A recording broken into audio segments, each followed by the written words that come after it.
Clemens. I direct the American Strategy Program here at the New America Foundation. We're a nonpartisan think tank. I want to welcome the viewers from C-SPAN who are with us live today on C-SPAN 2, as well as the many people who are watching live on various blogs, the American Strategist at the New America website, the Washington Note, and others who are beginning to avoid the sort of hot weather in the metro by staying at home and watching over the internet. We have a real pleasure. I mean, New America Foundation does a lot of great work, but one of the things I think we're getting known for is timing. In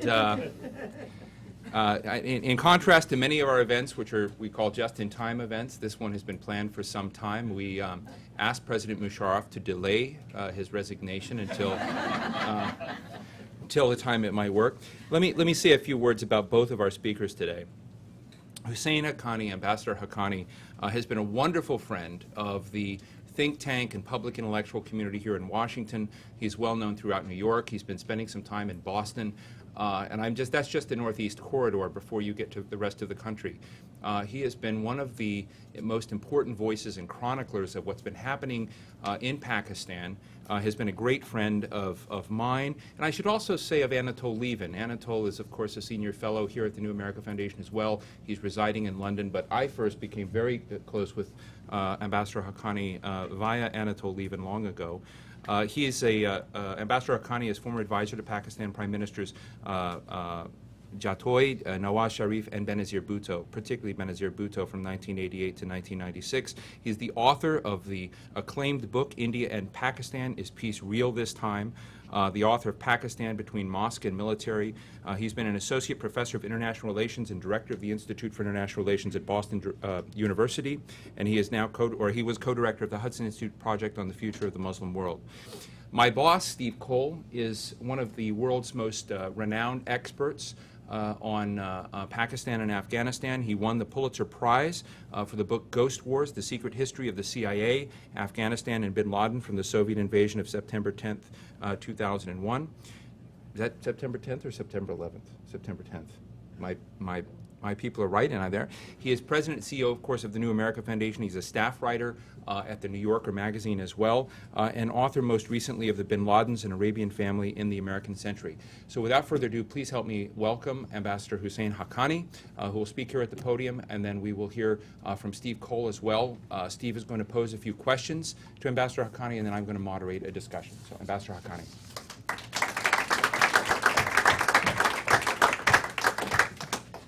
Thank you very much, Steve and Steve. For those who believe in conspiracy theories, and I understand that there are lots of those in Pakistan, the three of us conspired, made sure that President Musharraf would resign just the day before I was scheduled to speak here so that everybody would take greater interest in what was said here. Of course, that ties in with the greater conspiracies that are always taking place in our part of the world. On a more serious note, I think that over the last 24 hours, one has heard a lot of comments about what President Musharraf's departure from the scene, or at least from the presidency, means for Pakistan. And as is often the case, some of that commentary has been misdirected. This is not anybody's loss. It is actually an opportunity. It's an opportunity for Pakistan to build a democratic political system. It's an opportunity for Pakistan to break the cycle of alternating military and civilian regimes. It represents a special occasion because it's the first time that someone who took power in a military coup has been removed from power without a military coup. Or without a military intervention. And General Ziaul Haq died in office.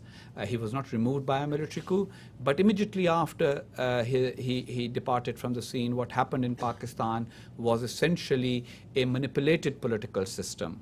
And I've written about that extensively in my book, Pakistan Between Mosque and Military, about how the system was manipulated. People often say that Pakistan had failed democracy in the 1990s. My argument always has been that it failed because it was not full democracy. It was a system in which a lot of levers of power were being held behind the scenes and used from behind the scenes. At this time, Pakistan has made a transition. It has made a transition purely through a constitutional and legitimate and legal process. And there is a hopefulness among Pakistanis that with all the problems and weaknesses and flaws that people go on about, especially in this town, about Pakistan's politicians and the political class, that maybe that is the way forward. Pakistan has had 4 military interventions. People have spoken, I have spoken about Pakistan's dysfunction, but the dysfunction is not of the 160 million Pakistanis. Pakistanis are a wonderful people, as many of you know, who have Pakistani friends. There are Pakistanis who till the fields, Pakistanis who work in banks in New York, and some of them even make it all the way to the office of Prime Minister without ever contesting an election. But great though Pakistanis are, what has been Pakistan's problem? Pakistan's problem has been not having a political system that works. And a lot of blame has gone around, and it's been said it's because of politicians who are feudal and politicians who lack competence and a political class that does not understand policy. And maybe some or all of that is true, but the truth remains that just like a free market economist would argue that you just have to allow the market to take effect, to just run. Similarly, democracy has to run its course. And I have spent a great deal of time in this town making this argument. When I first landed, courtesy Anatol Lieven, at the Carnegie Endowment for International Peace in 2002, there were no takers, including those present this morning here. There were no takers for the argument that democracy is the way forward for Pakistan. There were no takers. There are people in this room who will remember our arguments at Starbucks round the corner in DuPont Circle about how, oh, Benazir Bhutto, she's history, she should never be allowed to come back, etc., etc. And of course, part of that argument comes from what I call the Pakistani diaspora professionals. Many of these people feel for Pakistan, but they are doctors, engineers, bankers, accountants living in the United States. They want Pakistan to function well and quickly, but they can't, because of their being removed from the scene, be engaged in the political process in Pakistan. So they develop an aversion to the political process. And all politics is local, except when people in Washington, D.C. are discussing the politics of another country, when that politics should all of a sudden fall into line with whatever the strategic agenda is in Washington at that time. So the local politics of Pakistan, when I used to make the argument in this town that, look, the local politics in Pakistan is that Benazir Bhutto and Nawaz Sharif are the two people with public following. Doesn't matter what the intellectuals, intelligentsia, the big business people, etc. are saying. And in the end, and it was prescient now, you know, when Musharraf leaves, Pakistan will be back to where he started, meaning a political order that has to be put in place, an economy that is not necessarily in the best of circumstances and conditions. And the reason is very simple. The reason is that a country is, after all, not a company to be managed. It is a nation to be led. And a nation to be led needs needs a process of reconciling the various objectives within that society. There have to be deals cut. There have to be people who have to be satisfied. There is no managerial solution to a nation of 160 million. So General Musharraf took over at a time when the management of the government was seen as failing. There were some people who celebrated it, and some people would argue that he put in place some good managerial mechanisms. But in the end, it was politics that triumphed. Because after all, governance is a political process. It's not a management process. Yes, it needs a managerial component, but the managers of Pakistan, or the people with managerial skills in Pakistan, need to learn to work with the political leadership, the people who have the support of the people. And after 4 military interventions, at least 3 of which lasted for pretty long periods, Ayub Khan from 1958 to 1969, almost 11 years, Ziaul Haq from 1977 to 1988, almost 11 years, and General Musharraf from 1999 to 2008, almost 9 years. These long governments may have provided an illusion of stability for Pakistan. They were never able to provide certainty for Pakistan. And let me make a distinction between the terms stability and certainty here. There can be situations, and Pakistan's neighbor to the east is a case in point, where there's a country that is seen as, I don't know how many people remember the description of India by, I think it was Galbraith, as the world's largest functioning anarchy. And the country has had long periods of instability, whether it's economic or whether it's political, coalition governments that are fractious, state governments that are not in sync with the federal government, foreign policy dysfunction and pushing and pulling in different directions. And yet, there are certain things that are certain about India. What does the certainty come from? It comes from a national consensus about nationhood. It comes from a national consensus about how governments will be formed and changed. And I think that consensus is what was lacking in Pakistan. Pakistan's elites could not agree on democracy because whenever there was a democratic election, the guys who won were not the ones who were part of those elites. So, for example, the big business communities, the civil servants, the military officers, they did not like Benazir Bhutto or her father. But whenever they held an election, it was Benazir Bhutto. Firstly, it was her father, and then it was Benazir Bhutto who won. Now, yes, the politicians made many mistakes as well, and there are problems. But as I have repeatedly said, a little study of US democracy and its evolution would tell you that the Daley machine and the Curley machine in Boston and Tammany Hall in New York, they had their patronage machines and they had their segment of corruption, but there was also another side. They brought into the power structure people who were disenfranchised. That was their success. Their success was not the corruption or the patronage. So Pakistan's politicians too bring somebody who's disenfranchised to the table. Whereas the elites, the civil servants, the military officers, their offspring, many of whom end up becoming bankers, they are not necessarily people who are connected to the people. So what happened in the Musharraf era was that there were all these people brought in for their technical skills and their expertise or whatever. They approached things in a managerial sense, and as long as that management structure, that juggling act survived, they all survived. The moment there was a free and fair election, even though Benazir Bhutto had been assassinated, her party emerged as the single largest party, Sharif's party as the second largest party. Parties have to learn how to work things out, and they are learning. But General Musharraf, actually lasting after that election, was a source of difficulty. Why? Because he was used to running the country without any questions. And now he had two political parties with power, both of whom questioned him. Secondly, while he did not consider legitimacy as an important issue, even in his farewell address, his entire address was recounting the statistics of what production improved in what, how many miles of road were built, how much more railway track was laid or whatever, stuff like that. But he didn't answer the fundamental question. He didn't see anything wrong in having sacked the Supreme Court justices and the Superior Court justices. He does not see anything wrong with suspending the Constitution. He just doesn't see it. He doesn't understand that part of the problem. And so I think, in a way, Pakistan resolved a major issue yesterday. And that issue was that people who do not think the Constitution is important, political process is important, democracy is important, and rules of the game are important, that they will be swept aside by popular emotion and sentiment. So that's the politics. I think in some ways Pakistan settled its politics, at least for the foreseeable future. That Pakistan's future will be determined by those who have been elected, and they will do so through parliament. What does that mean for policy, though?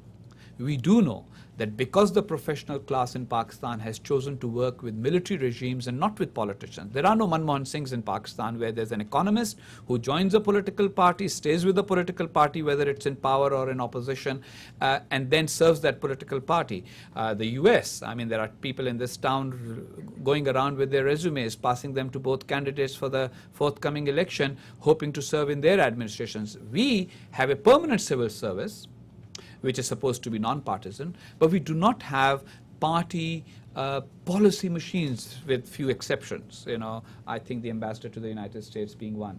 But usually the people with ideas and policy sort of expertise do not join political parties in Pakistan. And so now the challenge for the political leadership in Pakistan, where the question of how stable will Pakistan be, is whether the Pakistani political leadership can translate its ideas, big picture ideas and its vision into actual, attainable, implementable policies. The Pakistani political leadership does have a vision and ideas. If you read Benazir Bhutto's last testament, Reconciliation, the book she wrote, she has a very clear vision of how Pakistan should deal both with its economic problems and the threat of terrorism. She thinks they are interlinked. Pakistan has to have a strategy to combat the ideology of terrorism, but it also needs a strategy for economic, not just growth, but actual economic development. And here's another little aside. In the last 9 years, Pakistan had tremendous economic growth. But the trickle down was just not working.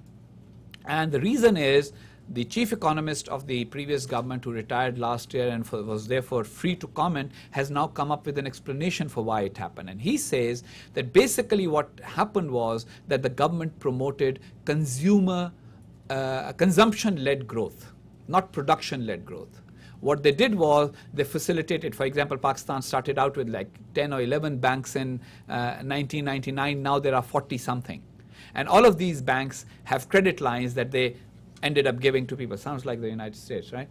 Giving people lots of credit so that they can buy anything. And they kept on saying, look, the number of motor cars is increasing, the number of motorbikes is increasing. It's because people had easy credit and they were buying this stuff, and so it was consumption that was fueling the growth. But the production side, for example, agricultural growth was barely 1.5%, which is below population growth. There was no inputs into agriculture. Here, the politicians are going to be different. The politicians' constituency is the rural voter. So the PPP, the Pakistan People's Party of Benazir Bhutto, now led by her widower, Mr. Asif Ali Zardari, they have a political compulsion of investing in agriculture. Similarly, Mr. Nawaz Sharif's support base are the industrial towns of the Punjab. He is politically motivated to invest in the manufacturing sectors, to improve manufacturing productivity. But the 9 years of growth that Pakistan had under Musharraf did not translate into more jobs in the industrial sector or more opportunities and better productivity in the agriculture sector. It was consumption-led growth. And I think that that is an area where the government needs to work on. Translate its ideas, the People's Party's ideas for agricultural improvement, the Nawaz Sharif ideas about industrial investment and expansion, which, by the way, will need tremendous inputs into the energy sector. It's ironic that in the last 10 years, Pakistan has not added 1 megawatt of capacity of power generation. Pretty sad. I mean, talk about lack of planning. Here's a population that's burgeoning. How are you going to feed your industry? Even agriculture, you know, you need tube wells, etc., if you do not have power generation capacity. And so the areas where the civilian government will now, free of the political crisis and the political, well, there will never be end of political crisis in our part of the world. Let's put it differently. The basic political division between elected politicians and an unelected president, I think that is now over. There'll be jostling, of course. There are those difficulties. I'm anticipating some of the questions. But I think that the coalition will primarily hold with difficulties. And yet it will hold because it is motivated by something greater. And that greater objective of the coalition partners is making Pakistani democracy work. I think that for the first time, Pakistan's politicians are united in the objective of making Pakistan a functioning democracy. And there is consensus in Pakistan, give and take a few holdouts who still think that Pakistan would be better served by a top-down reform agenda. And of course, they have learned nothing from the 4 cycles of top-down reform that have all collapsed at the end of the military dictator being removed from power. The role of the military is also changing. It is very important that on this occasion, the military did not play any role behind the scenes or publicly. They just said, let this be a political process. So once the impeachment motion was brought, the president tried to see if he could get the military support to block impeachment, etc. No way. It's a vote count. Find out if you have enough votes in the 2 houses of parliament. And if you can block it, you just need 1/3 to block it. It's your business. It's not the military's business to be in politics. And I think that's a major change. Now, of course, the military has concerns. It's concerned about Pakistan's security. It has a security perspective. But then militaries often do, and they have a legitimate right to voice those. But this is the first time that the military is willing to work so closely with the elected leadership. I see that in my embassy all the time. You know, the military officers are far more willing to defer to civilian leadership than ever before. And there is a reason for it. For the first time, because General Musharraf involved the military very deeply into civilian governance, the ordinary man came into contact with the military officers much more. And Musharraf stayed in uniform much longer. You know what a big issue the uniform became? Ayub Khan, the first military ruler, declared himself field marshal and came out of the uniform right away and appointed a new military chief. So the military's professional matters were separated from the politics. Now, the military does not want to be blamed for the political decisions of any individual. And that is the reason why the military has pulled out. They've also understood that having national consensus is far more important for Pakistan's security than meddling or interfering in Pakistan's politics.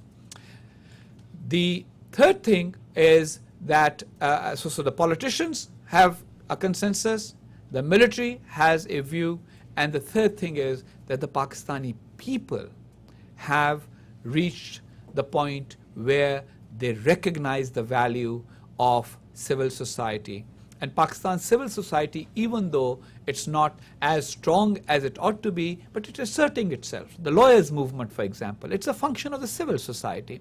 The way the media fought back after the imposition of the emergency. So that's another change that is coming about in Pakistan for those in town who still go by, because, you know, by the way, for those of you who are budding authors, Pakistan is an area that needs a little more writing, because there's a lot less books available on Pakistan and a lot less stuff available on Pakistan than ought to be for a country the size of Pakistan and the importance of Pakistan. You know, basically the source of information usually is just the assorted articles that we end up having here and there. Book length treatment is much less widely available. And so a lot of people are still analyzing Pakistan on the basis of analysis pertaining to the 60s and the 70s and the 80s, and not recognizing the changes that have taken place in Pakistani society and Pakistani polity. My fourth point relates to the war against terror, because I think that's on the minds of a lot of people in Washington, D.C. Musharraf was an important ally to the United States in the war against terror. But would anybody else who was president or ruler of Pakistan on 9/11 have acted any differently? I think that there is a tendency in this town to be very individual-centered. So therefore, people ended up making it a little, you know, more important. It doesn't mean that one should belittle his contribution. I think that that must be acknowledged, and that's another change that has come about in Pakistan. A willingness to acknowledge the views and the feelings of people that you disagree with and respect them. And I think that General Musharraf's contribution, as it's appreciated here, is probably also appreciated in Pakistan. But I think it's also exaggerated, especially in the area of the war against terror. I think the decision to fight alongside the United States in the war against terror was a collective decision of the Pakistani military, and it had the support of a lot of civilians.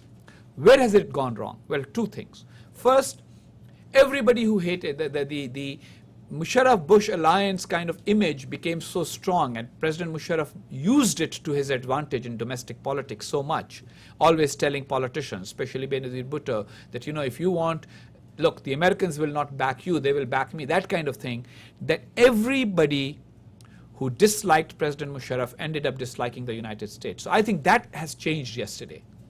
I think there's, you know, no more Richard Nixon to kick around, there's no more Musharraf to kick around, but at the same time, the kicking of America as an extension of kicking of Musharraf is not going to take place now. That's going to change. And I think that will be a positive in the war against terror. Second, I think that there will be a lot more vigor in the strategic planning in fighting terrorism, which Mr. Zardari in particular and Prime Minister Gilani are very clearly committed to by conviction. They lost Benazir Bhutto to terrorism.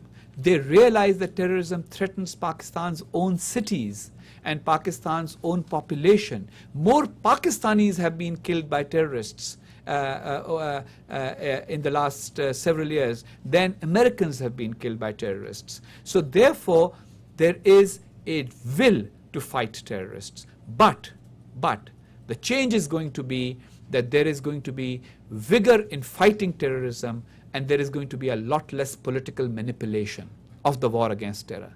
Why? Because the government does not need the war against terror to justify itself. The war against terror is no longer an instrument of legitimacy of the government that it was in the previous regime. And I think that that change will manifest itself. I don't know if people have noticed, but just in the last few days, there have been serious military operations in Bajor. There have been military operations in Khyber. Haji Namdar, who was a major Taliban figure in the Khyber agency, was assassinated by someone. And so I think that there are actions taking place. The difference is that the elected Pakistani government is going to have a lot more national pride. The elected Pakistani government is, yes, you know, our spokesmen and our leaders may not be as well dressed and as sort of articulate in the English language perhaps as those of the outgoing regime, but they will stand up for Pakistani national pride and sovereignty, but at the same time, they will act against terrorism and they will work with the United States in fighting terrorism. So there will be the method of fighting terrorists would be different and the priorities would be different. What arena to fight them in first, which group to fight before the other. And I think that we will also see progress in the hunt for Al-Qaeda and its associates in Pakistan and across the border in Afghanistan. The new government's priority is to work closely with Afghanistan. There, President Musharraf's chemistry with Hamid Karzai, if there was any, wasn't particularly great. And that is my most, that's the understatement of this presentation. They just didn't get along. The elected leadership gets along better. And I think that the only way that that area is going to be cleared of terrorists and extremists is going to be a combination of factors. Now people say, well, yeah, but you guys were negotiating until recently, etc. Absolutely. And that's a difference between a political approach and a purely military approach. Without the negotiation, we could not turn around and argue, you know what, these people are the irreconcilables. They just do not want to negotiate. They will not keep their word unless you went through that whole exercise and that motion. And now that that process is over, we have seen military action in Swat, we've seen military action in Khyber, we've seen military action in Bajor, and hopefully we will see military action in other parts of the federally administered tribal areas. But alongside that, there will be a cooperative strategy of working with the United States, Afghanistan, and NATO. And I'm happy to report that that is being worked upon as we speak. And unless Pakistan, Afghanistan, NATO, and the United States have a cooperative strategy, then I don't think that that border can be brought under control and the hunt for Al-Qaeda and Taliban on both sides of the border can take place. People have said in this town many times that Pakistan needs to do more. It's become a bit of a cliche. My response is that everyone needs to do more. The United States, NATO, Afghanistan, and of course Pakistan intends to do more and will continue to lift its share of the weight. But this has to be a cooperative effort. This has to be a collective effort. I think with the mandate of the people, the government will move forward. Yes, there will be problems, and certainly, as I said, all politics being local, there will be a very big local component to the politics that may not always be understood in Washington, D.C., but a democratic Pakistan will definitely be a more certain Pakistan and eventually a more stable Pakistan. Thank you all. Thank you very much. You know, I neglected to say about Steve Cole that in September, he's launching his own blog. We all get into blogging here at the New American Nation. His blog will be called Think Tank and will be based at the New Yorker magazine. I'd like to advise Ambassador Haqqani in his spare time that he do a blog called Policy Machine. Let me invite Steve Cole up to the podium to share his thoughts. Steve Cole.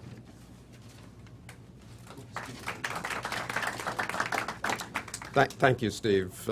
Thank you, Ambassador, for being here today. I first met the ambassador when I was a young correspondent for the Washington Post, I think at Lahore in 1989, when he was an official in the first administration of Benazir Bhutto. Since then, we've been at these kinds of events many times, often as fellow pundits or speculators, and now we're back to where we were at the beginning with him in an official role, and myself cast as a professional skeptic. So I'm going to use my time to offer my own perspective on the next 6 or 8 months and just do that briefly, 5 or 10 minutes of thoughts, and then turn out of that analysis to take the prerogative to ask the first couple of questions of the ambassador and hope that back as in 1989 I can get him to make some news. So I thought I would offer some remarks in 2 categories. First, to offer a sort of field guide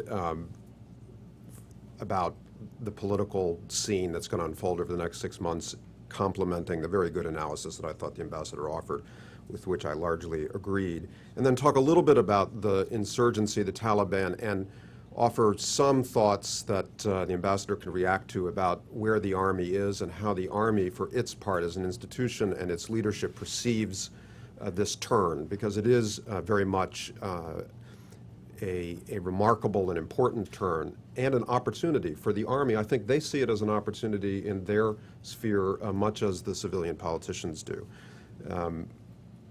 So as to politics, I think because the ambassador covered that so well, I was struck very much by his remark that the fundamental problem that Pakistan has wrestled with for 40 years or more is not having a political system that works. And when you break that observation down, of course, there are constitutional subjects as well as subjects of leadership. And one of the constitutional questions after Musharraf is, what will the office of the president really become?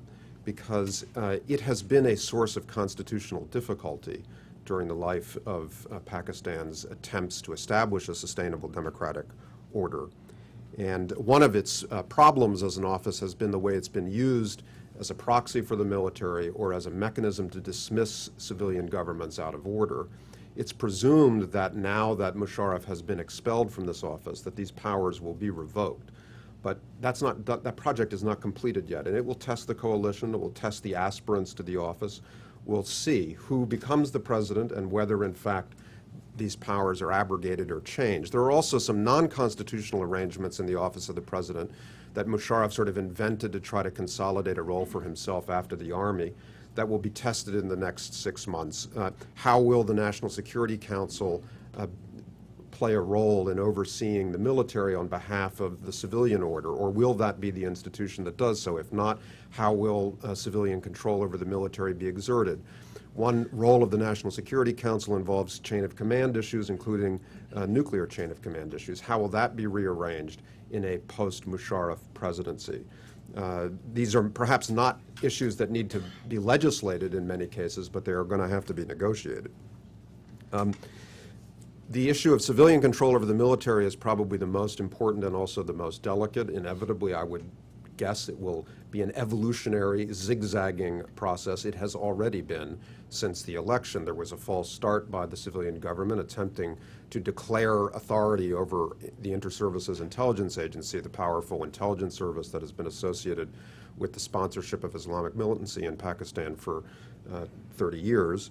And that declaration sort of didn't take, the Army said, not quite. And so this question of how the ISI will be managed is going to be important, not just in the war on terror, but also in the stability of domestic politics, because the ISI is a state within the state, and its role includes coup prevention and political manipulation and election forecasting and all kinds of things that are important to the civilian government. And at the same time, however, it is a division of the Pakistan Army, and it is officered and managed as part of the Army's chain of command. So if the civilian government aspires to change the way ISI works, it's going to have to negotiate with the Army leadership for a new structure, and that'll be, you can anticipate, one of my questions when I stop in a second.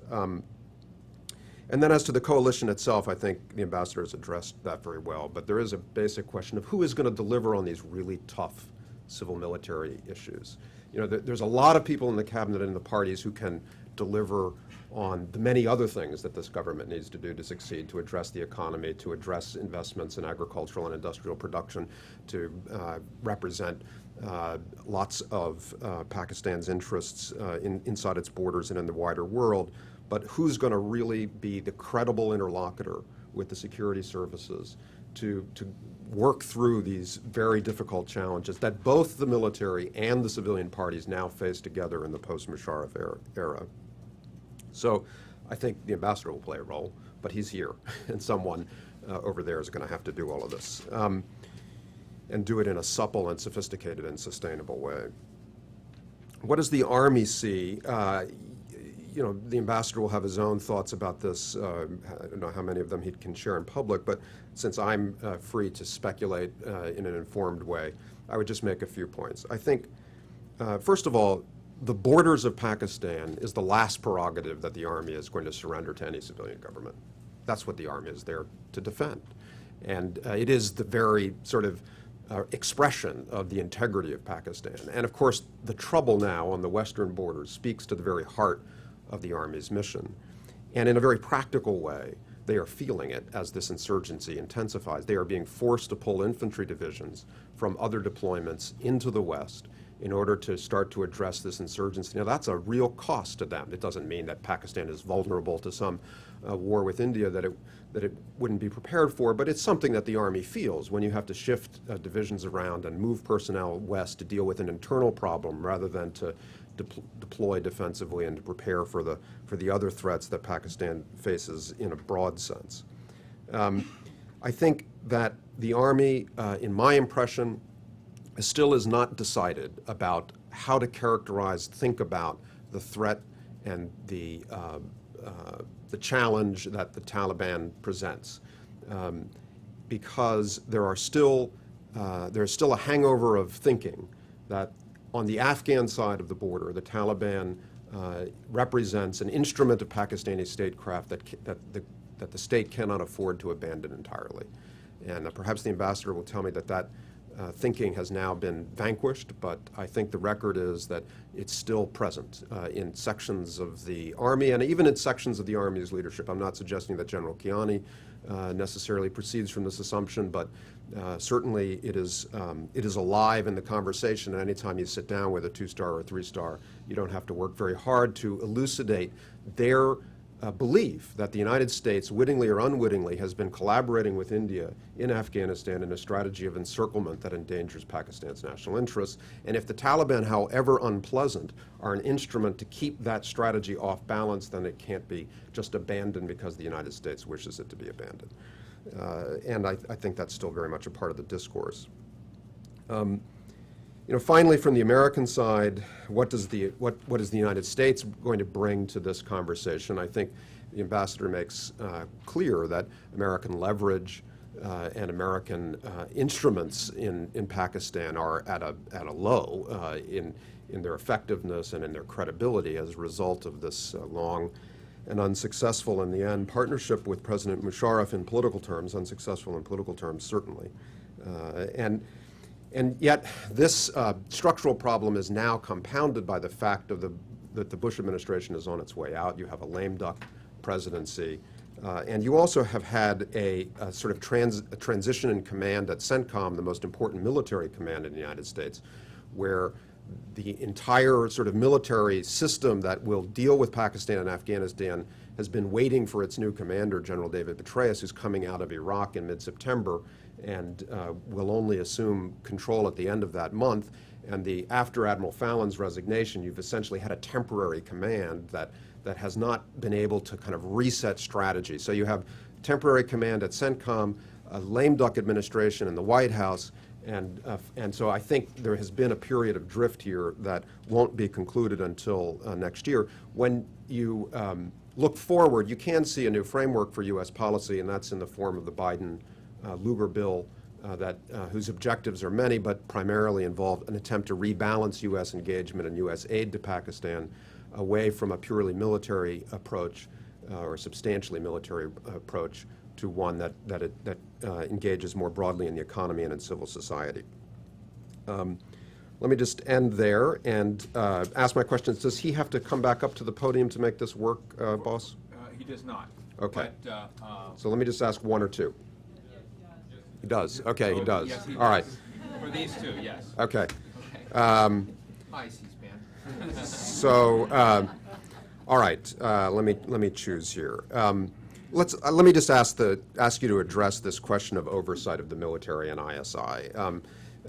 How is this going to be accomplished, and what are the mechanisms by which, in this opportunity to create a new era, civilian control over the military and the intelligence services might be exerted? Thank you, Steve. Since we first met, we have had many discussions, and it's interesting that the Pakistani military has featured in each one of them. Let me just begin by saying that the first step in changing the relationship between a civilian elected government and a military in any country where there has been a Praetorian tradition and a military interventionist tradition is always the question of will. Is the military as an institution willing to change its previous position of hegemony over political decision making? Are the civilians willing to concede professional space to the military and make a clear demarcation of what are professional military aspects that the military as an institution must deal with independently and autonomously? So I think that is the first step, and I think that we are seeing that in Pakistan right now. I think the military as an institution, including those two stars who have their own opinions, do recognize that the prerogative of decision making lies with the civilians, and that there has to be an alternative way of sharing opinions and influencing each other's opinions on these matters. It's not going to happen overnight. The Pakistani military first took power in 1958. It first intervened in politics in 1954. So that's a very long tradition of military intervention in politics. I think that the military as an institution has had a collective decision-making process.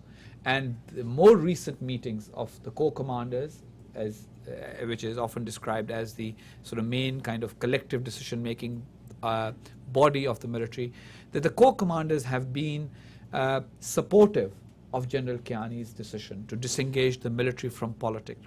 And the disengagement this time around is far more drastic than it was before.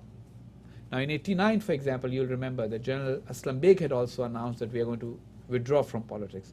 But they did not disengage. He would make pronouncements on politics publicly. He would go see politicians. Politicians would go see him. There were military intelligence officers from the political cell of the ISI who would be engaged with politicians. All of that has stopped completely. We saw that in this entire process of President Musharraf's removal. There was no attempt. Now, I know that there is a lot of commentary that has been made about the attempt to take to assert control over the ISI. That actually was a technical mistake, because somebody came up with the idea that the ISI, the civilian locus of control, can be in the Ministry of Interior. Technically, it just could not be because of the rules and the regulations that already existed, because the ISI has a function that is not under the jurisdiction of the Ministry of Interior by definition. Because if it has a foreign role, then it cannot be under the Ministry of Interior. And that is why the most logical place where civilian authority over the ISI can and should be exercised is in the Prime Minister's Secretariat.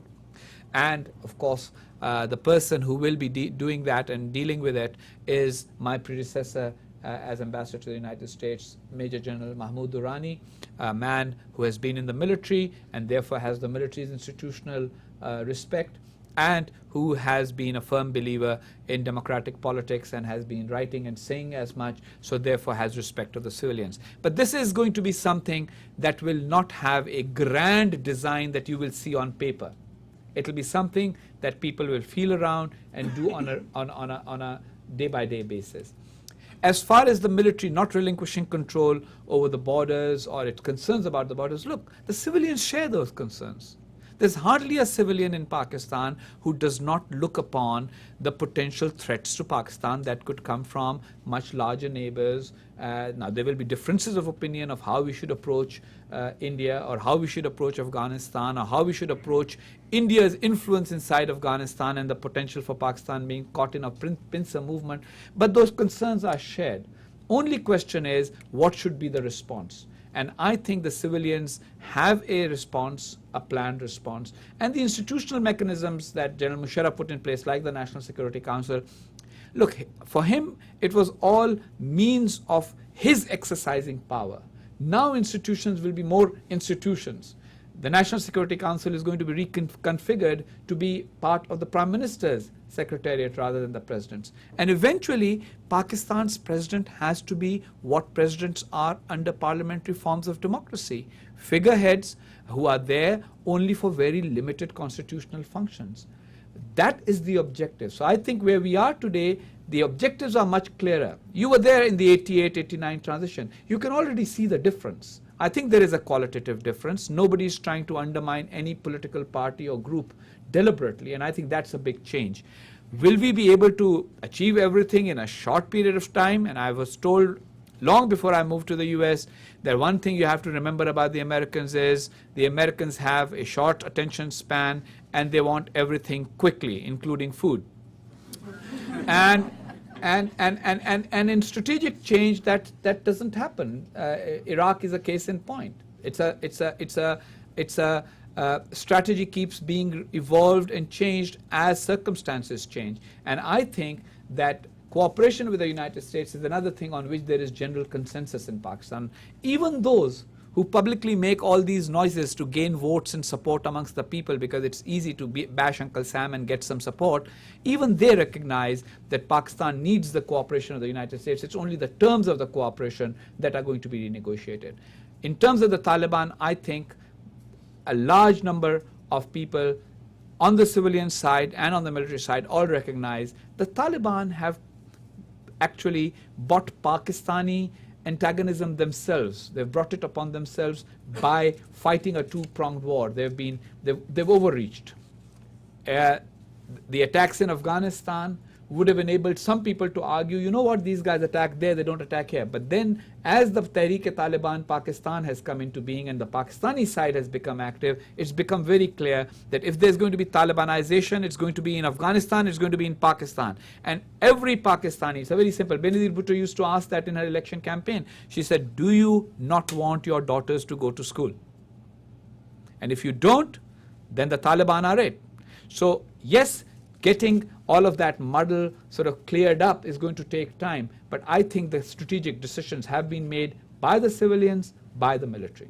Steve, Ambassador Haqqani, thank you. I think we're going to make our friends in the media happy, leave you here. I'm going to share a microphone with Steve Cole in case anyone would like to pose a question. I'm going to ask, because I also like quick things, quick questions and brief answers. If you have more than one question, you'll need to save it for another day. And if I don't identify you, I want you to identify yourself. But before I go to the floor to Daniel Dombe at the Financial Times, we'll go here, but hold on just a second, Daniel. You have been ambassador during part of the tenure of President Musharraf, whom I know had some strong feelings about you. And I'm interested in how you managed what that relationship was like, because while you were ambassador of representing the government of Pakistan, you were also representing President Musharraf during this period of time. Any thoughts you can share? Well, all I can say is that he was very gracious towards me, and I made no attempt to try and be provocative towards him.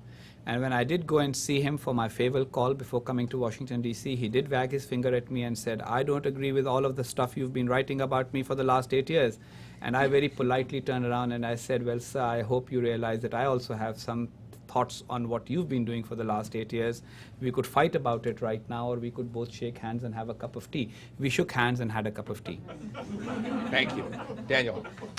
Ambassador, you talked about letting democracy work itself out. When you talked about bringing the ISI under the government's control, you said that it indicated that it would take some time to bring it under the Prime Minister's Secretariat's authority.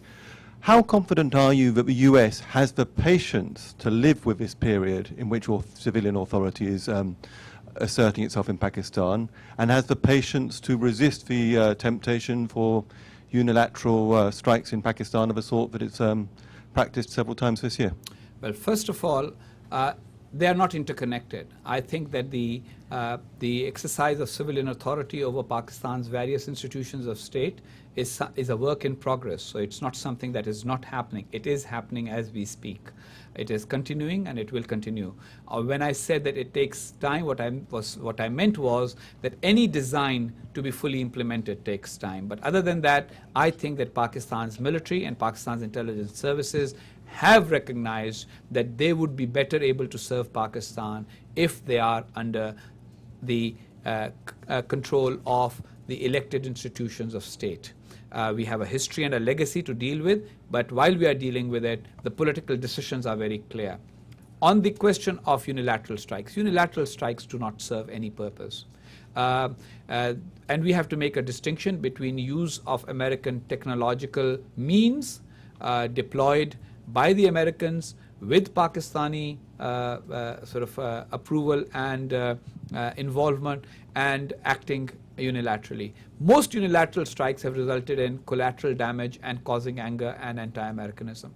I think that that was just a means of delivering a message in the period when they appeared to be to the Americans a lack of decision making. Now that decisions are on track, I think that we will not see the kind of provocative unilateral strikes that we saw before. I think the US and Pakistan are partners, and we need to act as partners together in the war against terror. And I think you've probably noticed, if you didn't, Daniel, let me suggest you read Mr. Gates's comments of day before yesterday on Sunday, when he spoke on the morning talk shows. His choice of words was very different from the choice of words of a few days ago. So I think that that choice of words essentially indicates that the US decision makers recognize Pakistan as a partner. We are not the enemy. And let me tell you, whatever some people in Pakistan might say while in demonstrations and burning flags, Pakistanis don't consider the United States as the enemy. We are partners, and we will work as partners. Bob Dreyfus? No, right. Sorry. Husain, hi, it's good to see you. I'm Bob Dreyfus from The Nation magazine. I was hoping you could unpack a little bit what you talked about, or referred to earlier, about the local politics up in the western frontier, and how maybe you could indicate a little bit about what kind of strategy the government might now take toward that part of the country, especially in regard to the religious parties, the JUI and the JI and others, and tribal elements and so forth. And I personally, I would have a lot of confidence in Pakistan's now ability to go in there and sort this out, even if it takes a little time, rather than some fast food solution of decapitating everybody that we don't like or something. So maybe you could explain a little bit about what the next 6 months to a year or so might look like if things go well. Thank you, Bob. Bob, in your book, of course, you talked about the phase when some of these problems originally arose, because just as you mentioned, there's no fast food solution to taking out everybody you dislike. One thing this town must remember is that whom you like and dislike changes with time. So sometimes you end up building up somebody whom you then subsequently dislike and need to take out. Therefore, be very careful whom you build up and be very careful of whom you take out and when. As far as the Northwest Frontier Province is concerned and the tribal areas, the good news is that in the election of February 18, the religious parties were trounced there. The JUI ended up with only 6 seats in parliament, which was from MMA's high of 60s, high 60s in the 2002 election, and even in the Northwest Frontier Province, the ANP and the PPP were the 2 major parties, and in the federally administered tribal areas, there are PPP members of parliament and there are ANP members of parliament. So the local politics is that there is a kind of a reaction to the dominance of what people see as a Taliban lifestyle. That said, the government has to be able to offer public goods to these people. I mean, the tribal areas, people don't realize, have low literacy rates, 3% literacy for women, 17% for men, not much of an economy. And I think that there is legislation pending before Congress right now in the House and in the Senate for reconstruction opportunity zones, giving incentives for American corporations to come and invest there so that people will have an economy, jobs, etc.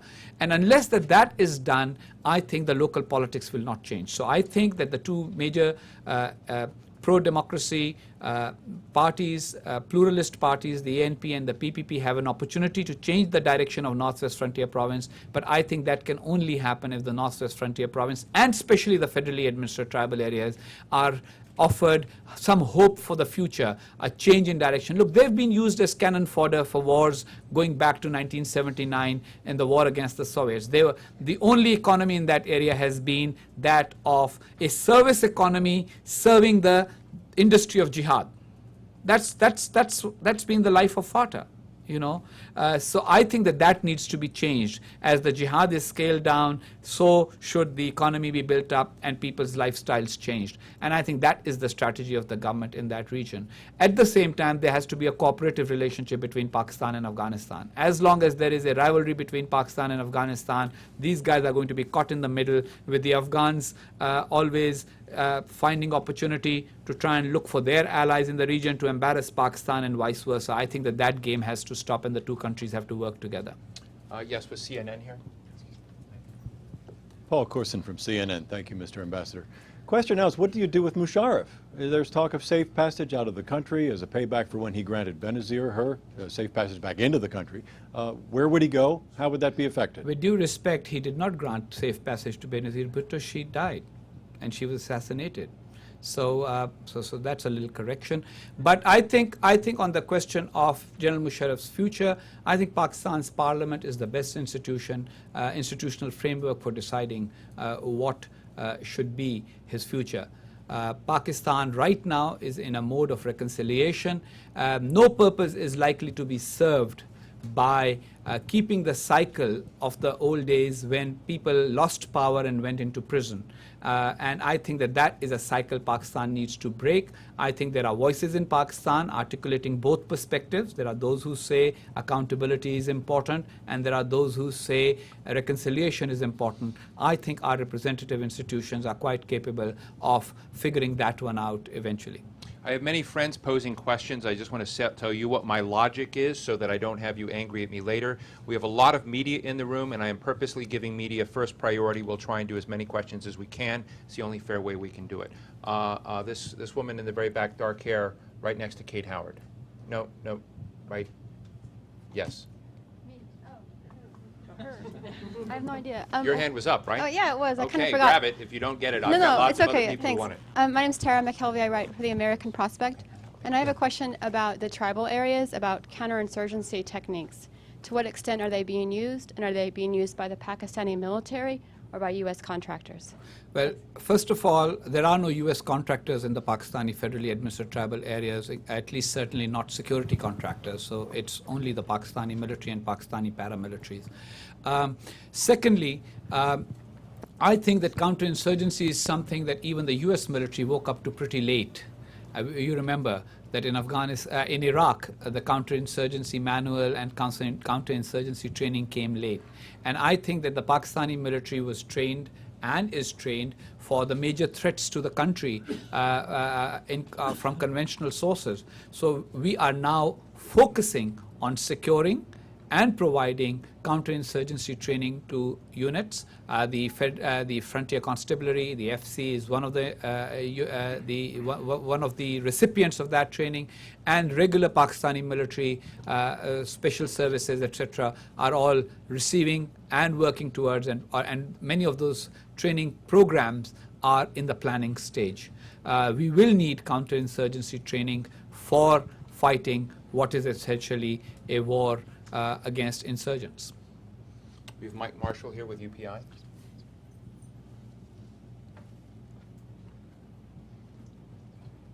And that was Pam Constable with Mr. the Washington Post before. No, Thank no, you, that Pam. wasn't. Oh, Pam I'm sorry. is waiting for her question. Okay, we'll get Pam next.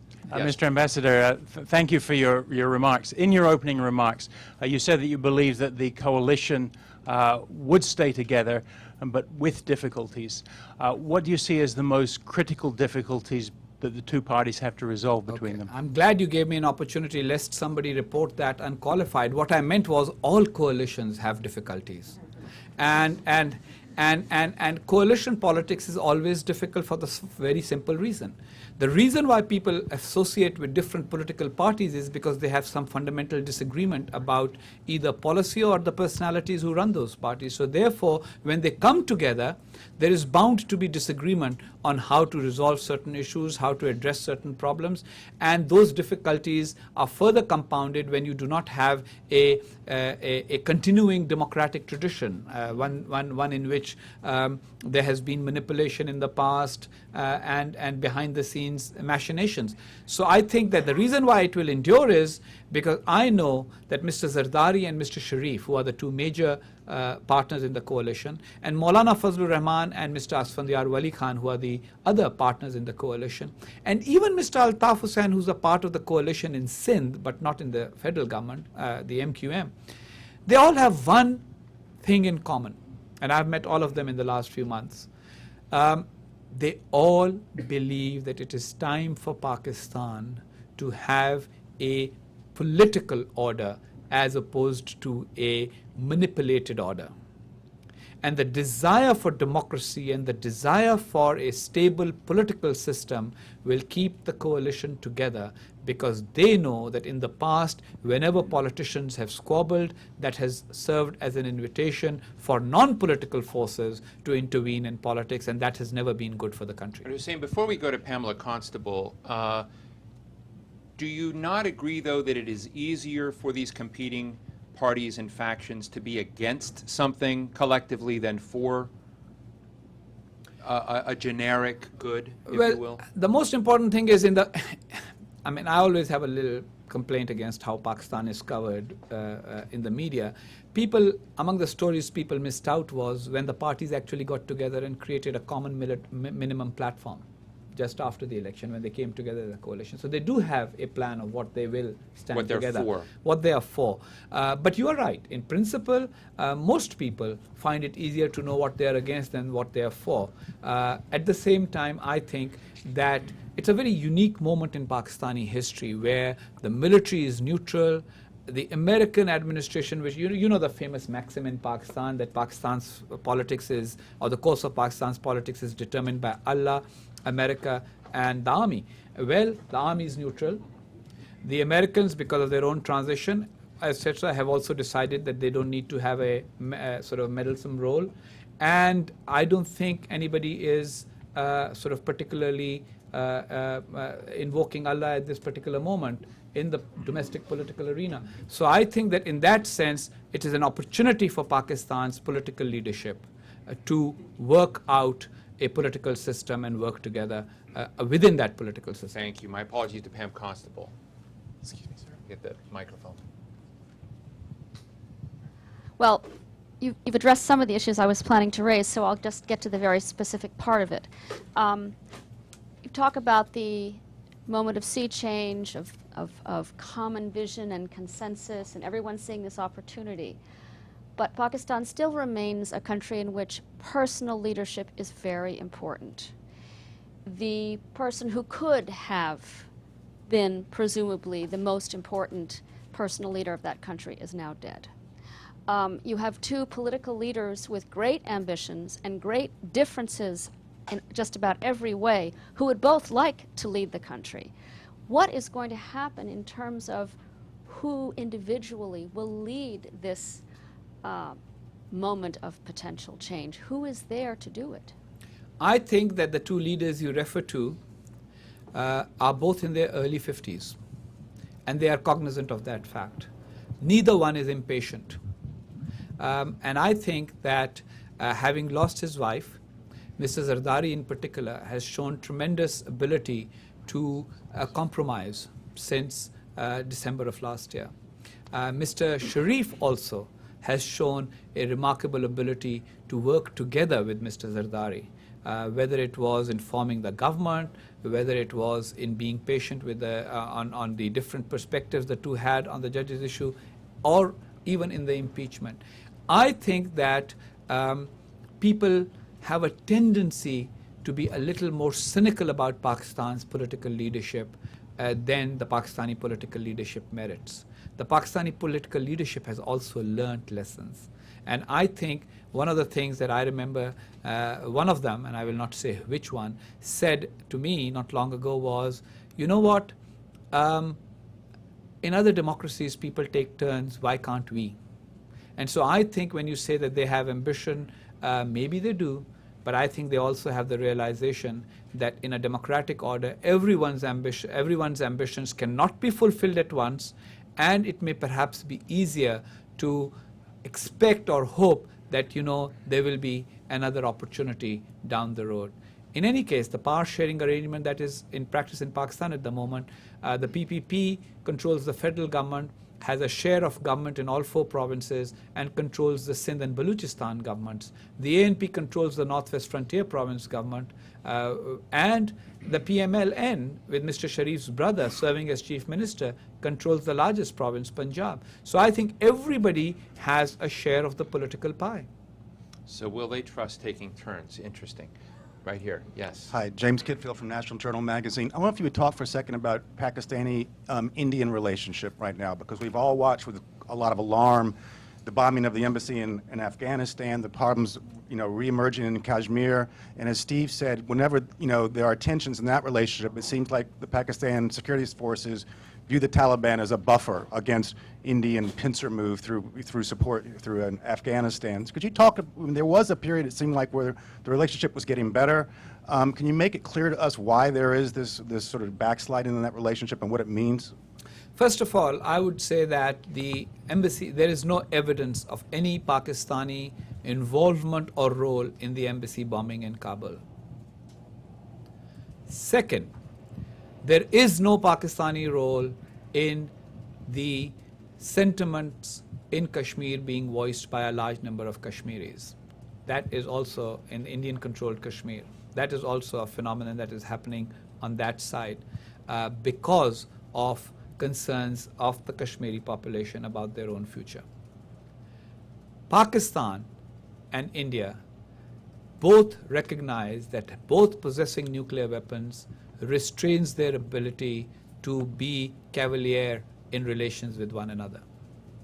And I think that with whatever occasional disagreements that might crop up between the two countries, the peace process that has been initiated and was supported by both political parties when they were in office and by General Musharraf when he was in power, I think that is a peace process that will continue and will endure.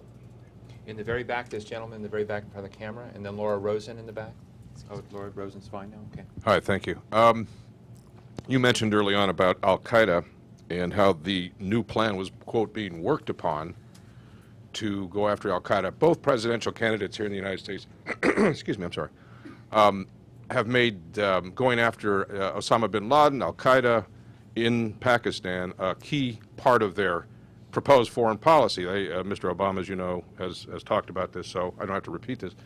But I'm curious, what are the details? What is the new government going to do? What can you tell the presidential candidates here in the United States that the new government will do to make that goal more possible? Well, what I needed to tell the two candidates, I've already told them. And I'm certainly not going to announce the plan on C-SPAN just in case Osama bin Laden is watching. But let me just say that Mr. bin Laden's location is not known. The US will have to share intelligence that they have about him or any of his key associates. And if that intelligence pinpoints their location to be in Pakistan, Pakistan has both the will and the capacity to go after them. Okay, David Wallace with Edelman Public Relations. I have one of those short attention span questions, I'm afraid. Next week, with Musharraf out, who will be at the head of the nuclear chain of command in Pakistan? The acting president will, of course, play the role that the president had in the previous arrangement, and Pakistan has a nuclear command and control system which is in place, which has professionals managing it, and that professional nuclear command and control system remains unaffected as far as the changes of government are concerned. While it remains unaffected, is it public, the chain of command? The chain of command is known to all those who need to know it, yes. I see, okay. I just wanted to clarify. Yes, sir. David Poplack, the Fund for Peace. Thank you, Ambassador. That was actually a good introduction to my question, which is more on the politics of America's questions of Pakistan's nuclear policy, and if there'll be any reevaluation of allowing American officials to question A.Q. Khan on his network of nuclear... A.Q. Khan, good question. A.Q. Khan. Dr. A.Q. Khan's network has been identified with cooperation from the United States and between Pakistan and the United States. Any intelligence that is gleaned from that network or from talking to Dr. A.Q. Khan has been shared. And if there are future questions that have not yet been answered and we learn about them, we will share those as well. There is no question of handing over Dr. A.Q. Khan to any foreign government, for the simple reason that no country hands over its nuclear scientists to another country for interrogation. It's not just about his illicit activities. He also knows a lot about Pakistan's own strategic deterrent, and therefore the US would not hand over, Israel would not hand over, India would not hand over a nuclear scientist to another country for interrogation, nor will Pakistan. But that said, his network has been broken. All those activities of proliferation have come to an end. The US government has testified to it itself. And if there are further questions that need to be asked from him, the government of Pakistan will facilitate the asking of those questions through its own means. Thank you. Yes, sir. Right here. And then Kami. Yes. Colonel Datta, Foreign Policy Association. Your Excellency, it was an excellent articulation on the present subject. I have a very simple question. What is the new government in Pakistan going to do about the age-old hereditary mother of all troubles, Durand Line? What was that? The Durand Line, the border between Afghanistan and Pakistan.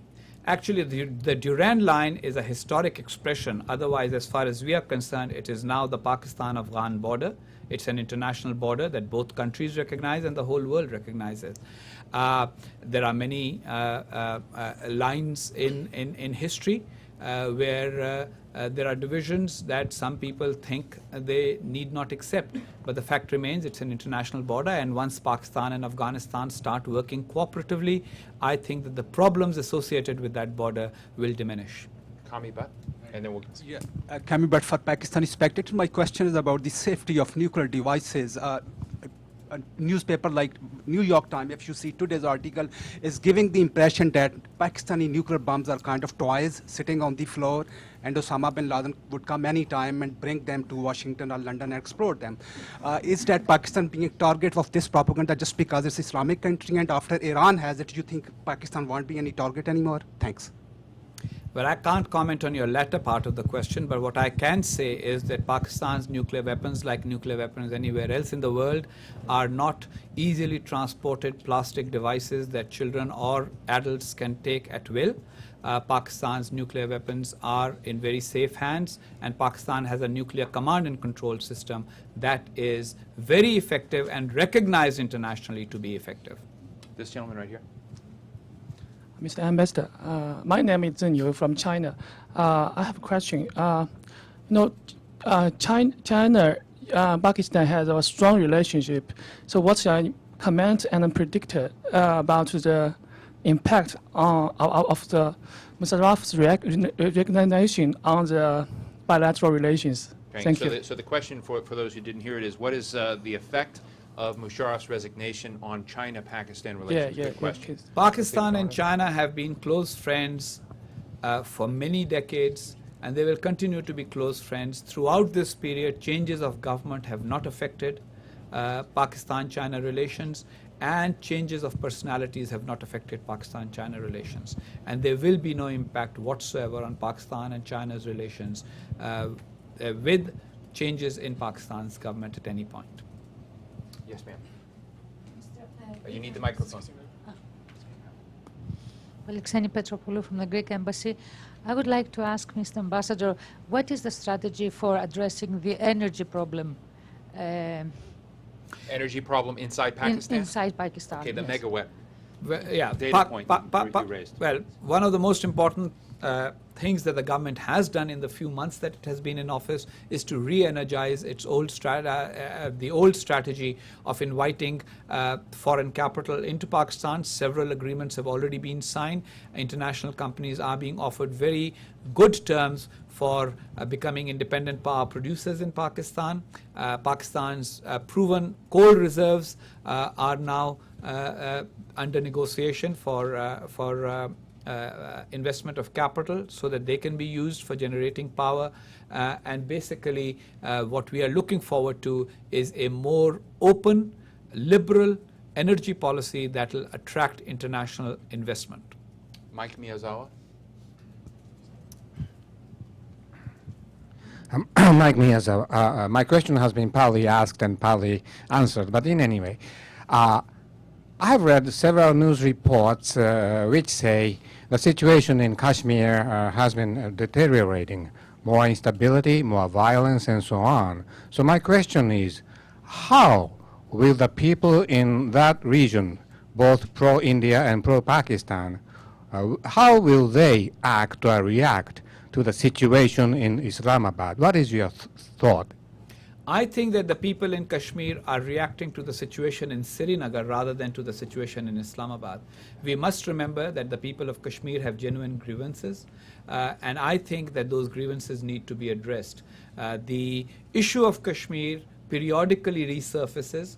Pakistan and India need to normalize relations, and we need to have normal trade relations. We need to have more open borders between ourselves. But that does not mean that at some point both countries and the people of Kashmir will not talk about the future of Kashmir, because this has happened at periodic intervals, and I don't think that there is a military solution or a solution by force inside the Indian-controlled parts of Kashmir either. Very quickly, I apologize to everyone else. These last two questions. This gentleman here in front of the camera, and then just to the right of him in the back. Al Milliken, American Independent Writers. Has anything more significant or of concern been heard from Iran or any other Muslim nation? I do not. If folks in their departing could duck below the cameras, I would appreciate it. Thank you. Go ahead. I simply did not understand the question. Have any, I think the question was, have any other Muslim nations expressed concerns about President Musharraf's resignation?